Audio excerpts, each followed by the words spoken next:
Hi, welcome back to the channel. Michelle, and today I'm going to take you through as I decorate my house for Halloween.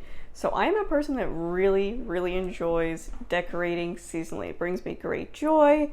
And as far as like an aesthetic, I don't have a specific style or anything I go for. Most of the things you're going to see I use are handmade by my kids or something I crafted or hand me down. You're not going to see anything from, Pottery Barn or TJ Maxx.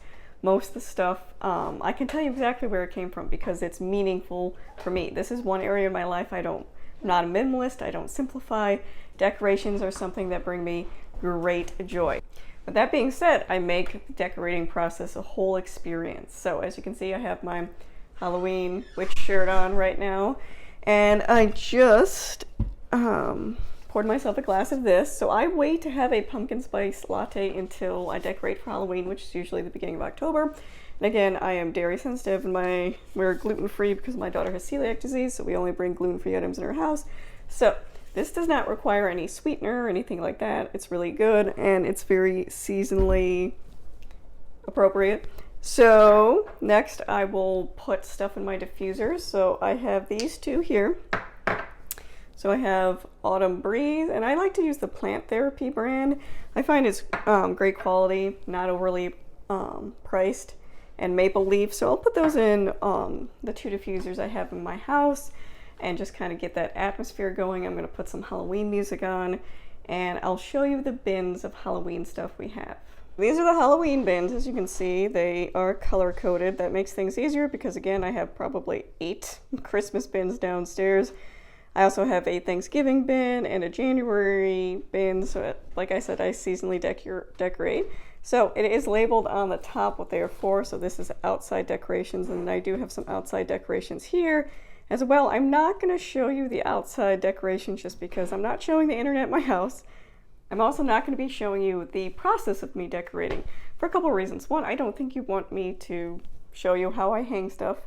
Two, I'm not the YouTuber that's going to stop and start the camera. I film on my phone. I'm not going to set up a million different angles so you can get a better shot of things.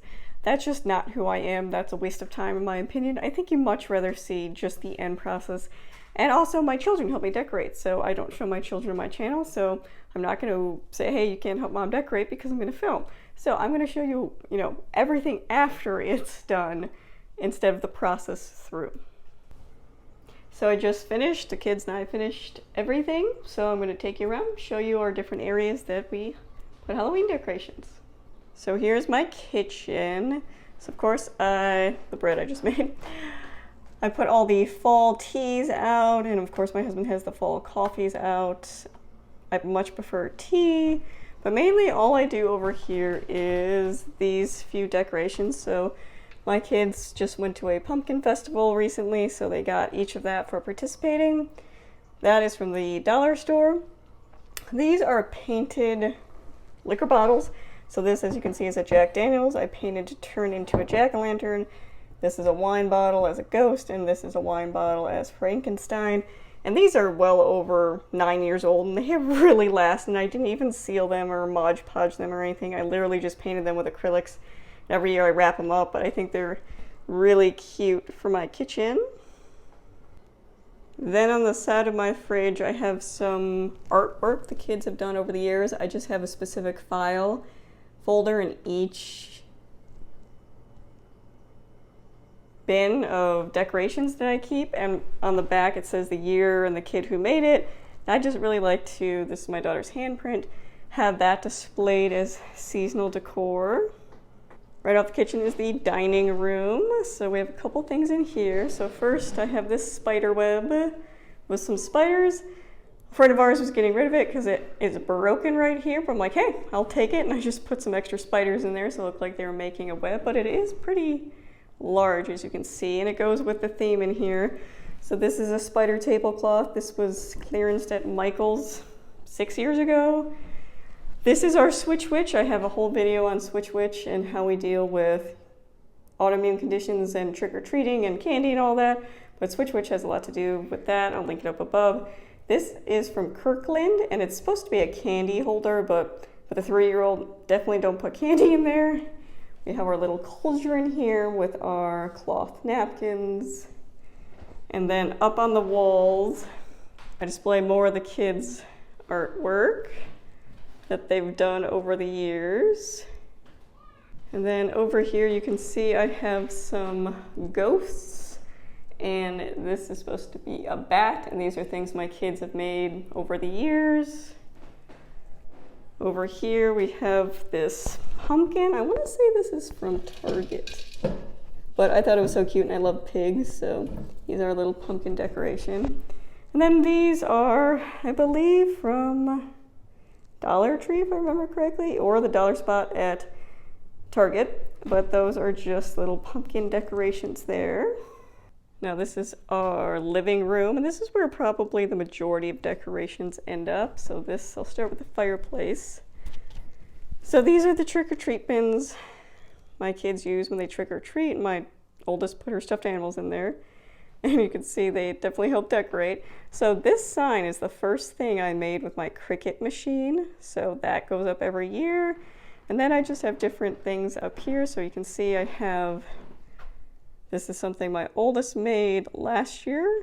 This is something my husband's grandmother gave me, so I put that up.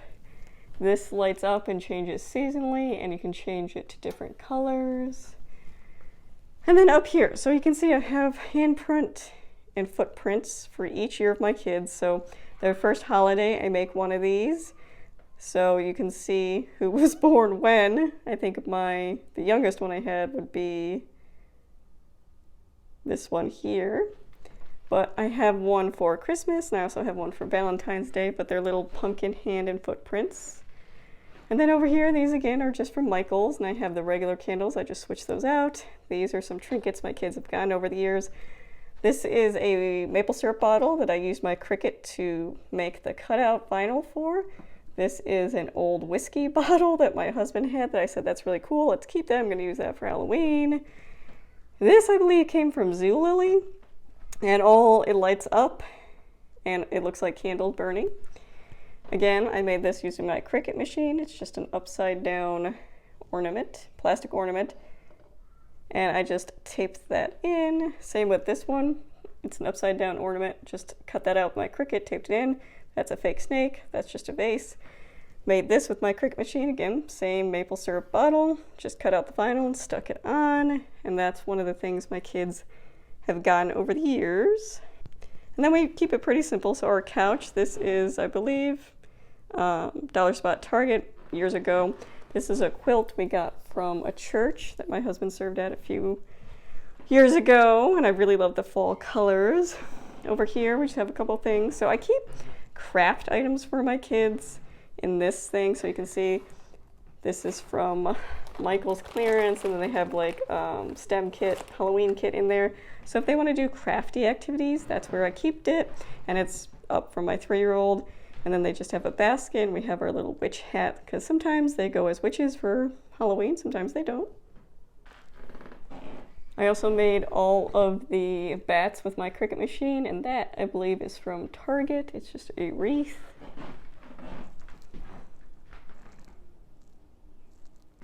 I have the salt lamp on this side, and what's nice about this one is you can change the colors that you want. So for Christmas, I usually have it on green, and then I have it orange right now for Halloween. And then up here we have some more hanging bats and ghosts on our chandelier. The last area will be the bathrooms. So this was a decoration that hung in my mom's house, and if you're new to my channel, she passed away a few years ago, so I really like to have decorations that remind me of her. She really liked to decorate. So this is our bathroom. And the only thing we do in here is my kids have made these little Michael's sticker felt type things. That's my husband's that he made. He's proud of that one. And the kids hang them up every year. And it's just a cute little decoration. In this bathroom, it's the same thing. We have the little sticker guys. So those are all of our Halloween decorations. Again, I will take them all down November 1st and put up fall. I do not decorate for fall until November. October is Halloween. November, is fall, December is Christmas, and then January is snow. And I'll show you those if you want to see what I do for that. But I keep it simplified, I keep it meaningful, and I have my family participate in it, so it really is something we enjoy doing. So if you have any questions, leave them in the comments below. If not, thank you for watching.